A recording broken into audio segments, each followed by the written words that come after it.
Sveiki, šioje pamokoje kalbėsime apie tūrio matavimo vienetus, išsiaiškinsime, kaip juos atpažinti tarp kitų matavimo vienetų. Taigi, nuo to ir pradėkime.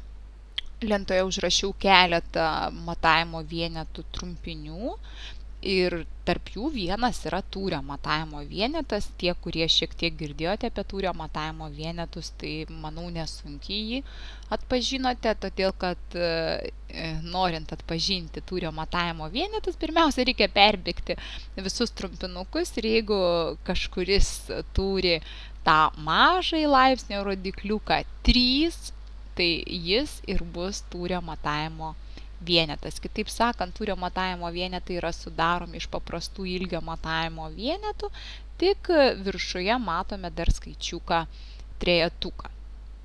Nesupainiokite su kvadratiniais ploto matavimo vienetais, kaip pavyzdžiui čia, jeigu skaičiukas yra dvejetukas, tai jau nėra tūrio matavimo vienetas, bet yra ploto matavimo vienetas. O prieš tai parašyti matavimo vienetai yra tiesiog masės kilogramas, metras ilgio matavimo vienetas ir centneris taip pat masės. Dar kartą ką tik išsiaiškinome, kad tūrio matavimo vienetus norint atpažinti, reikia ieškoti to gražaus mažo laipsnio rodikliuko 3. Taigi lentoje matome surašytus tūrio matavimo vienetus ir apie tai, kad tai yra tūrio matavimo vienetai, mums pasako ant trumpinuko, štai pavyzdžiui centimetrų užrašytas trejetukas, tai yra jau centimetrai yra nepaprasti, o kubiniai centimetrai, reiškia jau centimetras ne ilgio matavimo vienetas, o tūrio matavimo vienetas. Taigi čia užrašyti lentoje visi tūrio matavimo vienetai, neįsipainioja joks kitoks.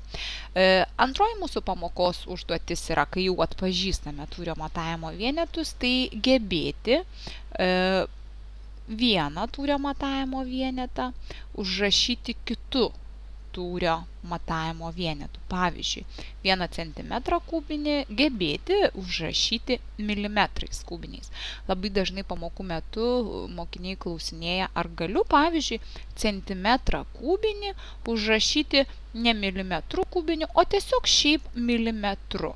Iš tikrųjų, drąsiai atsakingai pareiškiu, toks net klausimas mokytojo ausiai skamba labai absurdiškai ir toks veiksmas jokių būdų nėra galimas, todėl kad tūrio matavimo vienetai gali būti verčiami tik į tūrio matavimo vienetus. Negalima iš tūrio matavimo vieneto gauti ilgio matavimo vieneto. Tai tiesiog yra nei veiksmas, nei, žodžiu, absoliuti nesąmonė, tai pasakysiu trumpai. Grįžkime prie savo 1 centimetro kubinio ir mūsų užduotis jį užrašyti milimetrais kubiniais.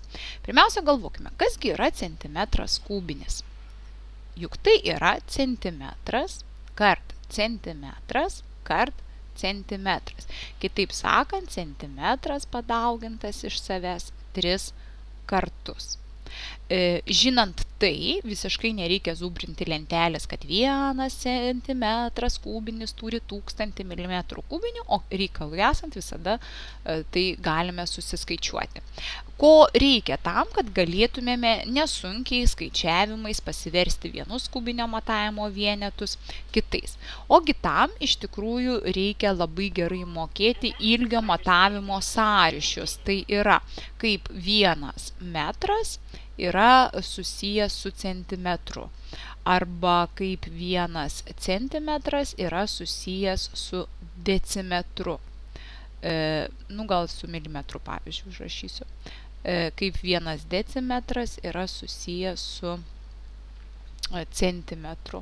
Bet tuos ilgio matavimo sąryšius reikia mokėti ir juos mokant, žinant, galima bet kokius kubinio matavimo vienetus, tūrio matavimo vienetus kubinius keisti kitais tūrio matavimo vienetais be jokių problemų. Kaip tai veikia? Ogi žiūrėkime. Tarkime, mums reikia 2 metrus kubinius paversti centimetrais kubiniais. Pirmiausia, aš savęs klausiu, kiekgi metre paprastame ilgio matavimo vienete yra centimetrų. Aha, žinau, kad viename metre telpa 100 centimetrų. Bet aš turiu nepaprastą metrą, aš turiu kubinį metrą. Vadinasi, dar kartą 100 ir dar kartą 100. Tai dabar jau drąsiai galiu pasakyti, kad viename kubinėme metre telpa 100 kart 100 kart 100 centimetrų kubinių. Tai yra 1 milijonas centimetrų kubinių. O aš turėjau ne 1 metrą kubinį, o 2. Taigi 2 kart 1 milijonas. Ir tai būtų 2 metrai kubiniai yra ne kas kita kaip 2 milijonai centimetrų kubinių. Vėlgi reikia žinoti ilgio matavimo sąryšius, o tūrio matavimo vienetus vartyti tada, turint tą informaciją, tampa iš tikrųjų nesudėtinga. Pažiūrėkime į pirmą pavyzduką, kuris prašo vietoj daugtaškio įrašyti reikiamą skaičių. Kitaip sakant, jis prašo 4 metrus kubinius užrašyti decimetrais kubiniais. Aha, keliauju, mąstydama taip. 1 metras decimetrų turi 10, nes 1 metras yra žingsnis, 1 decimetras yra sprindis, tai kiek sprindžių telpa žingsnė? 10. Bet mes kalbame ne apie paprastą metrą ir ne apie paprastą decimetrą, o apie kubinį. Tai bus 10 kart 10 kart 10. Nes man reikės padauginti 4 iš 1000. Ir tokiu būdu atsakymę gaunu, kad 4 metrai kubiniai yra 4000 decimetrų kubinių. Tarkim, antruoju pavyzduku mums reikia 1/50 decimetro kubinio paversti centimetrais kubiniais. Vat ir prašo įrašykite reikiamą skaičių daugtaškio vietoje.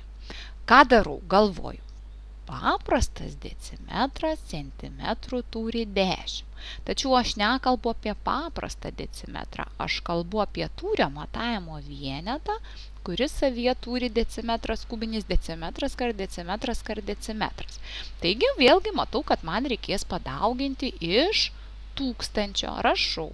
1,5 padauginsiu iš 1000. Nu, dabar belieka perkelti kablelį ir gaunu atsakymą, kad tai yra 1500 centimetrų kubinių.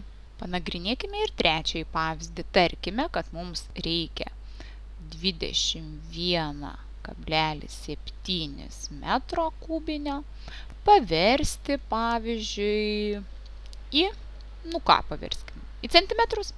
Ok, į centimetrus kubinius. Galvoju, kiek viename metre telpa centimetrų? Tai labai gerai žinomas skaičius, tikrai telpa 100. Bet aš nekalbu apie paprastą metrą, aš kalbu apie kubinį, todėl bus 100 dar kartą ir dar kartą. Va tas skaičiukas 3, rodantis kubinius matavimo vienetus, rodo, kad turiu ilgio paprastus matavimo vienetus paimti net 3 kartus, ar ne, ir sudauginti. Taigi 100, 100 ir 100 bus net milijonas. Vadinasi, 21,7 aš privalėsiu padauginti, norėdama gauti atsakymą, iš milijono. Taigi, dabar jau galiu pasakyti, kad mano uždavinio atsakymas ten tikrai netilps lentoje, todėl aš įkeliu į apačią, bus 217, jau perkeliu kablelį per vieną vietą ir dar 5 nuliai.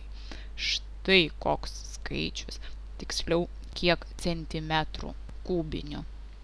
Kurie buvo atidūs, atkreipė dėmesį, kad kol kas iš metro kubinio bandėme eiti į decimetrą kubinį, centimetrą kubinį, milimetrą kubinį. Kitaip sakant, bandėme matavimo vienetus susmulkinti nuo kažkokio stambaus metro, nueiti prie decimetro, prie centimetro ir išvis prie milimetriuko.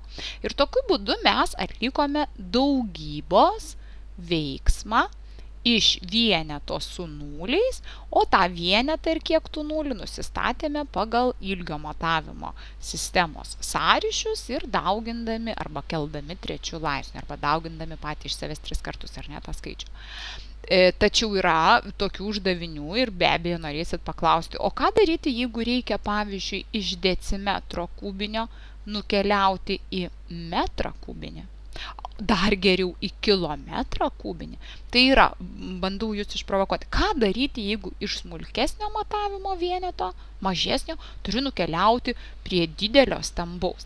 Tai jeigu pirmu atveju vykdėme daugybos veiksmą ir skaičius didėjo, tai antruoju atveju vykdysime dalybos veiksmą ir skaičius mažės. Pažiūrėkime, kaip tai veikia.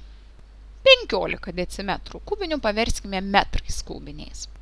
Aha, kadangi nuo decimetro reikės eiti prie stambaus metro, iš karto pasižymiu, kad man 15 reikės dalinti. O iš kiek dalinti nusistatau lygiai taip pat, kaip ką tik išmokom. Viename metre decimetrų telpa kiek? 10. O aš turiu ne paprastus matavimo vienetus, o kubinius. Tai bus 10 kart 10 kart 10. Todėl aš 15 turiu dalinti iš 1000 ir gauti 0,015 metro kubinio. Tegul bus dar vienas pavyzdys. Ir šis pavyzdys tikrai nėra lengvas.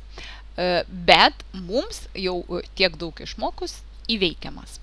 Žiūriu, 20 sveikų ir 80 centimetro kubinio, o man, tarkim, uždavinėje reikia pervesti į metrus kubinius. Ką turiu daryti? Galvoju, nuo centimetro mažiuko turiu eiti prie labai stambaus matavimo vieneto. Be abejo, skaičius mažės, todėl iš karto savo pasiruošiu. 20,8 turėsiu dalinti. O dabar galvoju iš kiek? 1 metras centimetrų turi 100. O kadangi aš turiu kubinį metrą, tai 100 kart 100 kart 100. Taigi net milijonas. Vadinasi, turiu 20,8 padalinti iš milijono. Pabandysiu sutalpinti. Sutalpinau. Ir gausiu tada 0,0000208 metro kubinio. Kaip dalinti iš 10, 100, 1000 ir milijono, tai yra iš vieneto su nuliais, mokėtės 5 klasę, todėl nesunkiai jau tokį veiksmą tikrai atliekate. Tai va taip yra vieni tūrio matavimo vienetai keičiami į kitus. Pirmiausia, jūs turite nusistatyti, ar jums reikės dauginti, ar dalinti, tada nepamiršti, kad kubiniai matavimo vienetai tai paprastai nesiverčia kaip ilgio, reikia 3 kartus padauginti skaičių iš savęs. Ir ką, žinote viską, žinote tiek pat, kiek žinau ir aš, todėl manau, kad spręsite dabar taip pat teisingai kaip ir aš. Iki.